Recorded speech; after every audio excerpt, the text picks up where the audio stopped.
श्री शिवाय नमस्तुभ्यम। हर हर महादेव। दोस्तों, आप सभी लोग जानते हैं कि 5 जुलाई 2024 यानी शुक्रवार को पड़ रही है आषाढ़ अमावस्या, जो बहुत ही खास है। और दोस्तों, ये वो अमावस्या है जो कि आषाढ़ महीने में शुक्रवार को पड़ रही है। दोस्तों, इसी दिन किया जाने वाला पंडित जी द्वारा बताया गया एक लाल फूल और एक सफेद फूल वाले उपाय आप लोगों को जरूर करना चाहिए, क्योंकि दोस्तों ये एक ऐसा उपाय है जो कि हर दिन नहीं किया जाता। आषाढ़ महीने में जो अमावस्या आती है उसी दिन किया जाता है। अगर आप लोगों ने इस उपाय को नहीं किया है या किसी कारणवश नहीं कर पाए हो तो इस आषाढ़ अमावस्या के दिन इस उपाय से मत चूकना। दोस्तों देखिए, ये दिन इतना खास होता है, इतना महत्वपूर्ण होता है। देखा गया है कभी कभी बड़े बड़े पूजा पाठ अनुष्ठान से जो मनोकामना पूर्ण नहीं होती है, वह आषाढ़ अमावस्या के दिन एक छोटे से उपाय करने से ही आपकी मनोकामना पूर्ण हो जाती है। और बहुत सारे लोगों ने इस उपाय को किया भी है और उनको इस उपाय को करने का फल भी जरूर मिला है। अगर आप लोग भी इस उपाय को इस अमावस्या के दिन करना चाहते हैं तो आप इस उपाय को पहले अच्छे से समझ लेना, सुन लेना, उसके बाद करना। आपको इस उपाय का फल जरूर मिलेगा, आपकी सभी मनोकामनाएं पूरी हो जाएंगी। दोस्तों, हम आपको यहां पर बता दें कि यह जो एक लाल फूल और एक सफेद फूल वाले उपाय है, ये उपाय पंडित जी ने अपनी अभी की सीहोर की कथा में ही बताया है। और इस उपाय को करने से आपके घर में चाहे किसी भी प्रकार की दुख और समस्या क्यों ना चल रही हो, आपको उसका कारण भी नहीं पता है कि भाई ये समस्या किस कारण से चल रही है। उसका कुछ भी कारण हो सकता है, जैसे पितृदोष हो सकता है, काल सर्प दोष हो सकता है, या किसी भी तरह का मंगल दोष भी हो सकता है। और भी बहुत तरह के दोष होते हैं, कुछ भी हो सकता है। पर आपको इस उपाय को करने के लिए अपने दोष को पता लगाने की भी जरूरत नहीं है। आपके घर में किस कारण से इतनी दुख और परेशानी आ रही है, वह भी आपको पता लगाने की जरूरत नहीं है। बस शुक्रवार को अमावस्या के दिन इस उपाय को कर लेना, क्योंकि इसी एकमात्र उपाय को करने से आपके पूरे घर परिवार में सुख और शांति हो जाएगी। आपके घर में अच्छे अच्छे काम होने लगेंगे। आपकी जो भी मनोकामना होगी वह भी धीरे धीरे करके पूर्ण होना शुरू हो जाएंगी। अब हम समझते हैं इस एक लाल फूल और एक सफेद फूल वाले उपाय को आपको करना कैसे है, किसको करना है, किस समय करना है और कैसे करना है। देखो, उपाय बिल्कुल आसान है, बस समझने वाली बात है। ध्यान से समझिए, उसके बाद ही आप लोग जो है इस उपाय को जरूर कीजिएगा। सबसे पहली चीज हम लोग ये समझते हैं कि इस एक लाल फूल और एक सफेद फूल वाले उपाय को इस आने वाली अमावस्या के दिन किसको करना है। तो देखिए, इस उपाय को घर के सभी सदस्यों को करने की बिल्कुल भी जरूरत नहीं है। घर में से कोई एक मुख्य बड़ा सदस्य ही इस उपाय को करेगा तो उस घर परिवार के सभी सदस्यों को इस उपाय को करने का फल मिल जाएगा। पर वो बड़ा सदस्य कौन होगा, कौन व्यक्ति इस उपाय को करेगा? तो यहां पर देखिए, हम आपको बता दें, घर की जो बड़ी माताएं बहनें होंगी, घर की बड़ी माताओं बहनों में से कोई भी एक माता बहन इस वाले उपाय को कर सकती है अपने पूरे घर परिवार के लिए। घर में सभी सदस्यों को इस उपाय को करने की जरूरत नहीं है। मात्र घर की जो बड़ी माताएं बहनें हैं, उनमें से कोई भी एक माता बहन इस वाले उपाय को करेगी तो उसके घर परिवार के पूरे सदस्यों को इस उपाय का फल मिलेगा। अगर किसी कारणवश माताएं बहनें घर में उपस्थित ना हो या वो इस उपाय को ना कर रही हो, कुछ दिक्कत हो, तो भाई उस जगह पर फिर घर का कोई बड़ा व्यक्ति भी इस उपाय को कर सकता है। माताओं बहनों के कहने का मतलब ये था कि माताएं बहनें घर की लक्ष्मी होती है। जब घर की लक्ष्मी कोई उपाय करती है तो निश्चित ही भगवान शिव जी बहुत जल्दी प्रसन्न होते हैं और उपाय का फल में बहुत जल्दी और बहुत बड़ा करके भी यहां पर देते हैं। तो आप लोग ये बात समझ गए होंगे। अब हम ये बात समझते हैं कि इस वाले उपाय को हमें करना किस समय है। एक लाल फूल और एक सफेद फूल वाले उपाय को हमें अमावस्या के दिन करना किस समय है। तो देखिए, इस उपाय को करने का जो समय है, सुबह का समय भी है और शाम का समय भी है। अब देखिए, यहां पर हम मुख्य रूप से सुबह का समय नहीं बोलेंगे, क्योंकि देखिए ये जो अमावस्या तिथि है और आप सभी लोग जानते हैं अमावस्या के दिन का प्रदोष काल का मतलब शाम का जो समय होता है ना, इस दिन भगवान शिव जी का सबसे प्रिय दिन होता है। तो आप लोग इस एक लाल फूल एक सफेद फूल वाले उपाय को सुबह के समय भी कर सकते हो और शाम के समय प्रदोष काल में भी कर सकते हो। सुबह के समय अगर कर रहे हो तो 10 या फिर 11 बजे तक भी अगर उपाय करोगे तो भी आपको उपाय का फल मिलेगा। वही अगर शाम के समय कर रहे हो तो इस दिन जरूर शाम के समय का ध्यान रखना कि शाम के 6 बजे से लेकर 7 बजे के बीच में अगर आप इस उपाय को कर सकते हो तो बिल्कुल कर लेना, पूरी कोशिश करना। पर अगर किसी कारणवश इस समय के बीच में ना कर पाओ तो रात 8 बजे तक भी अगर आप उपाय को करोगे तो आपको उपाय का फल जरूर मिलेगा। ये बात आपको समझ आ गई कि आप इस उपाय को सुबह और शाम दोनों समय कर सकते हो। मतलब करना आपको एक ही समय है, घर में से किसी एक ही बड़े व्यक्ति को करना है, पर एक ही बार इस उपाय को करना है, दोनों समय नहीं करना है। आपको जो समय अच्छा लगे आप उस समय पर इस वाले उपाय को कर सकते हैं। तो चलिए जानते हैं इन विशेष उपायों के बारे में। लेकिन उससे पहले जो भी मेरे भाई मेरी प्यारी बहनें आज चैनल पर पहली बार आए हैं या मेरी आवाज आज पहली बार सुन रहे हैं, अगर आप भी महादेव के सच्चे भक्त हैं तो वीडियो को लाइक और चैनल को सब्सक्राइब जरूर कर लें और कमेंट बॉक्स में लिखे हर हर महादेव, ओम नमः शिवाय। देखो, अब सबसे महत्वपूर्ण बात आती है कि इस उपाय को हमें करना किस लिए है। जैसा कि हमने अभी आपसे बोला कि इस उपाय को करने के बाद आपके जीवन में बहुत सारी खुशियां आएंगी, आपकी मनोकामनाएं पूर्ण होंगी, आपकी धन की समस्या दूर होगी, आपकी पैसों की समस्या दूर होगी।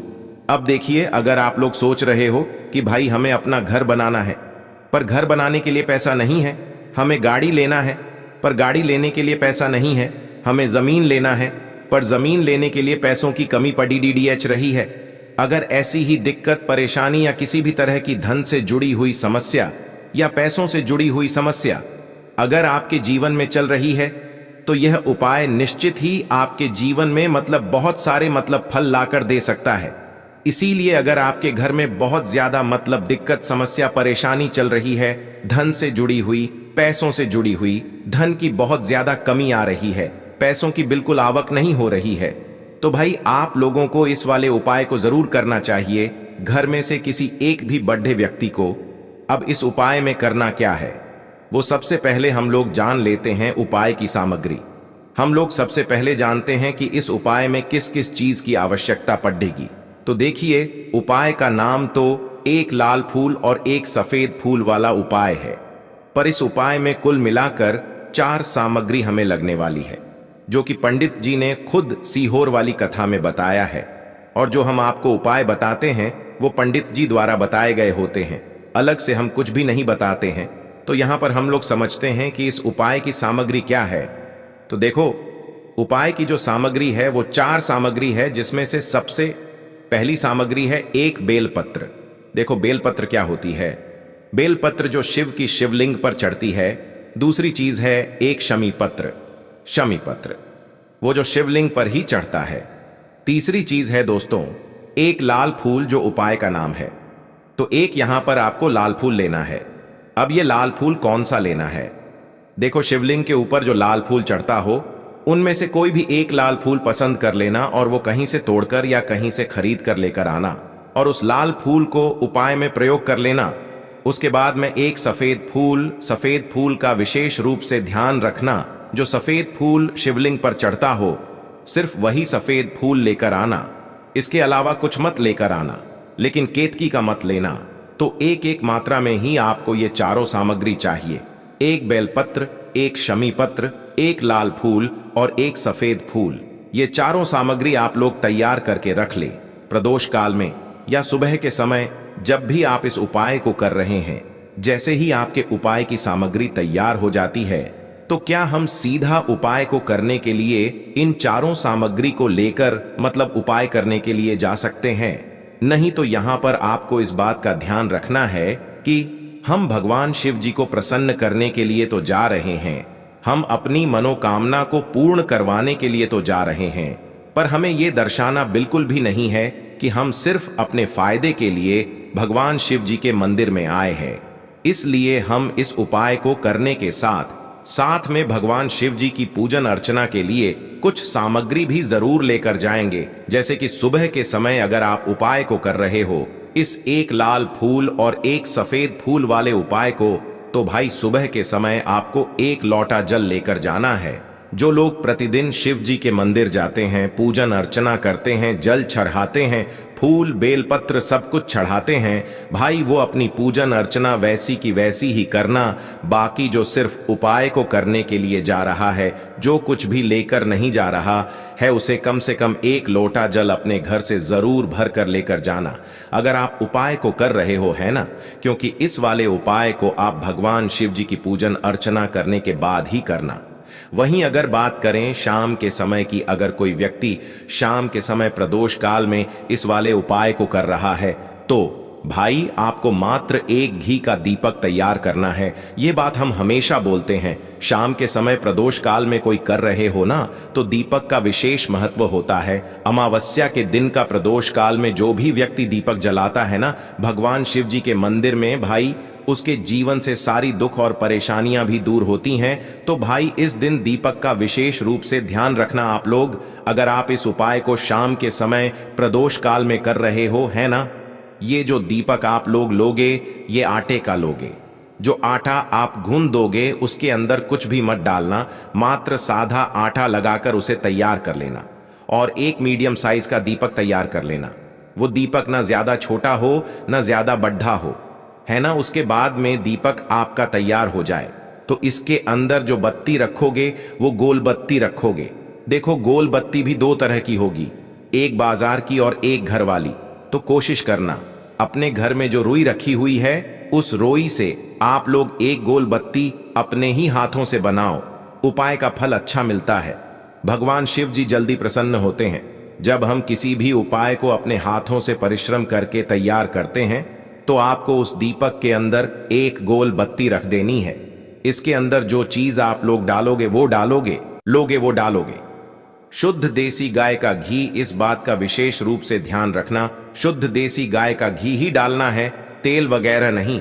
आज के दिन तो मत डालना, अमावस्या के दिन, क्योंकि भगवान शिव जी का सबसे प्रिय दिन और प्रिय समय पर हम लोग इस वाले उपाय को कर रहे हैं। तो थोड़ा सा शुद्ध देसी गाय का घी इतना डालना कि वो दीपक कुछ समय तक चल सके ना। बाजार वाला मिलावटी घी डालना, न भैंस का घी डालना। शुद्ध देसी गाय का घी आपको ढूंढने में थोड़ी मतलब मेहनत लगेगी और महंगा भी मिलेगा, पर गाय के घी से भगवान शिव जी प्रसन्न होते हैं और उसी शुद्ध देसी गाय की घी से घर में बरकत भी बनी रहती है और हमारे घर में सुख शांति भी बनी रहती है। इसलिए इस शुद्ध देशी गाय का घी को अपने घर में हमेशा रखा करो। वो भगवान शिव जी के कार्यों में भी उपयोग में आता है और उपायों में भी हम लोग प्रयोग कर सकते हैं। तो यहां पर आपकी सारी तैयारियां हो चुकी हैं। उपाय को करते समय शुद्धता का विशेष रूप से ध्यान रखिएगा। सुबह कर रहे हो तो भाई सुबह तो आपको स्नान करना ही करना है। बाकी शाम को कर रहे हो तो शाम को मात्र हाथ मुंह धोकर भी आप लोग इस वाले उपाय को कर सकते हो। कोई दिक्कत वाली बात नहीं है भाई।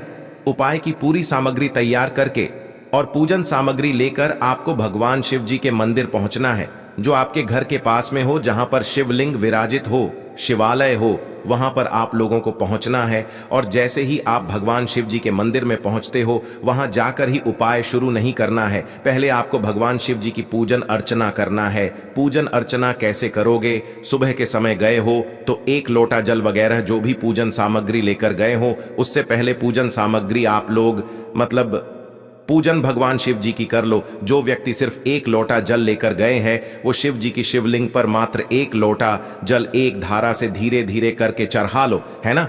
अपनी पूजन अर्चना आप लोग जो हैं पूरी कर लो पहले। उसी के बाद अगर आप शाम के समय कर रहे हो तो पहले जाकर बैठना है भगवान शिव जी के शिवलिंग के पास में। आप जो दीपक तैयार करके लेकर आए हो, उस दीपक को पहले जलाना है। ये जो दीपक आप लोग जलाओगे ना, ये किसी और की माचिस से मत जलाना, अपनी ही माचिस अपने ही घर से लेकर आना और इस दीपक को अपने ही माचिस से जलाना। अगर आपने मंदिर की माचिस या किसी और की माचिस ले ली इस उपाय को करने में, इस उपाय का फल उस व्यक्ति को भी थोड़ा बहुत मिल जाएगा। इस बात का ध्यान रखना, अपने घर से अपनी ही माचिस लेकर जाना और इस दीपक को जलाना। दीपक को जलाने के बाद भगवान शिव जी की शिवलिंग के पास में रख देना।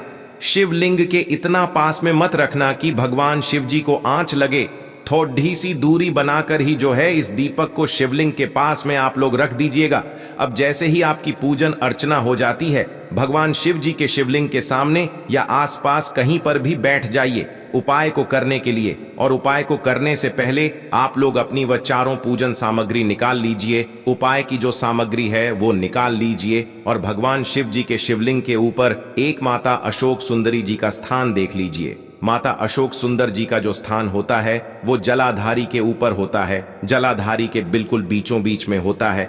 आप लोगों ने देखा भी होगा शिवलिंग की जलाधारी होती है, जलाधारी के बिल्कुल बीचों बीच का जो स्थान होगा वो माता अशोक सुंदर जी का स्थान होगा, क्योंकि यहीं पर हमें ये जो है उपाय को करना है। सबसे पहली चीज, अब हम उपाय को करना शुरू करते हैं। आप सबसे पहले अपनी एक बेलपत्र उठा लो। एक बेलपत्र को आपको माता अशोक सुंदरी जी वाले स्थान पर सबसे पहले समर्पित करना है। बेलपत्र की डंडी का मुख होगा जलाधारी की तरफ, जहां से जल बहता है और नीचे गिरता है, और बीच वाली बड्डी पत्ती का मुख मतलब शिवलिंग की तरफ होगा। इस तरीके से आपको इस बेल पत्र को माता अशोक सुंदरी जी वाले स्थान पर समर्पित कर देना है। उसके बाद में अपनी एक शमी पत्र उठा लो जो आप उपाय के लिए लेकर आए हुए हो। शमी पत्र को उठाकर शमी पत्र की भी जो डंडी का भाग होगा वो जलाधारी की तरफ करके, जहां से जल बहता है नीचे गिरता है उस तरफ करके, और पत्ती वाला भाग शिवलिंग की तरफ करके इस शमी पत्र को भी उस बेल पत्र के ऊपर आपको समर्पित कर देना है। समर्पित करने के बाद अब आप ले लो अपना एक लाल फूल जो आप उपाय को करने के लिए लेकर आए हुए हो। इस लाल फूल का जो खिला हुआ भाग होगा, चाहे वो गुलाब का फूल हो, चाहे कोई सा फूल जो शिवलिंग पर चढ़ता हो, भाई उस फूल का जो खिला हुआ भाग होगा वो शिवलिंग की तरफ होगा। बाकी जो पीछे का भाग होगा फूल का वो जलाधारी की तरफ, जहां से जल बहता है नीचे गिरता है उस तरफ होगा। और आखिरी में आपका जो एक सफेद फूल बचा हुआ है, इस सफेद फूल को भी आपको लेना है और सफेद फूल का जो खिला हुआ भाग होगा वो शिवलिंग की तरफ होगा, जहां पर शिवलिंग रखा हुआ है उस तरफ होगा, और डंडी का भाग जलाधारी के पीछे की तरफ हो जाएगा। मतलब जो जहां से जल बहता है और नीचे गिरता है। जब आप लोग एक बेलपत्र, एक शमी पत्र और एक लाल फूल, एक सफेद फूल चढ़ा रहे हो, तो उस समय आप लोगों को कांता भगवान या कांता चक्र का नाम लेते हुए ही जो है इस उपाय को करना है, और भगवान शिव जी और नारायण जी का स्मरण करते हुए ही इस उपाय को आपको करना है।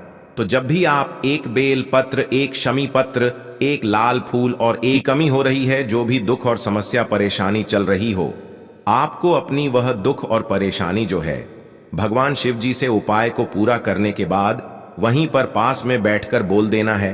हाथ जोड़ के आंखें बंद करके अपनी परेशानी और श्री शिवाय नमस्तुभ्यम का जाप करना है।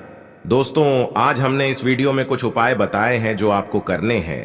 अगर आपको वीडियो अच्छी लगी हो तो वीडियो को 1 लाइक और चैनल को सब्सक्राइब जरूर करें। हर हर महादेव।